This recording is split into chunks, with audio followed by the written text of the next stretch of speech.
Traders, gold ने ना ऊपर की एक रेजिस्टेंस थी 2437, जो कि मैंने टीपी भी दिया था, लेकिन जो मैंने लेवल दिया था वहाँ से हमारी ट्रेड एक्टिव नहीं हो पाई।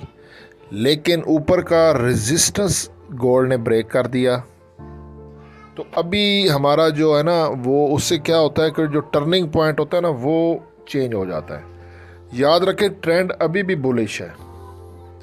सेल की गलती नहीं करनी। जब तक ट्रेंड बेरिश नहीं होगा उस वक्त तक आपने सेल नहीं करना, बाय करना है। ठीक है, पहले हमारा टर्निंग पॉइंट था 2417 और 2422 से हमने गोल्ड को बाय लिमिट लगाई हुई थी, लेकिन वहाँ से हमारी ट्रेड एक्टिव नहीं हो पाई। अभी गोल्ड का टर्निंग पॉइंट हो गया है 2421।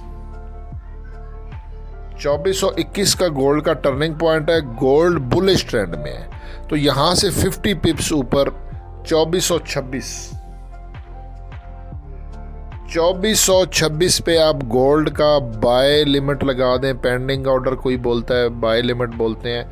और 2421 का एसएल लगा दें।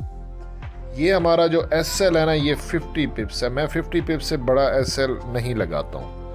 अगर हमारी ट्रेड 2426 इस लेवल पर एक्टिवेट हो जाती है तो मैं आपको अपडेट कर दूंगा कि हमारा टीपी क्या है। ठीक है, एक तो यही टीपी 2437 है और 2445 टीपी 2 है, लेकिन ये चेंज भी हो सकते हैं। ठीक है, लेकिन आपको फिर भी बता रहा हूँ। और एसएल मस्ट है।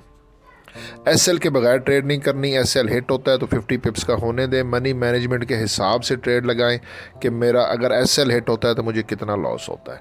और 2426 पे पेंडिंग ऑर्डर लगा के बाय का छोड़ दें, एसएल लगा के। ओके, अल्लाह हाफिज़।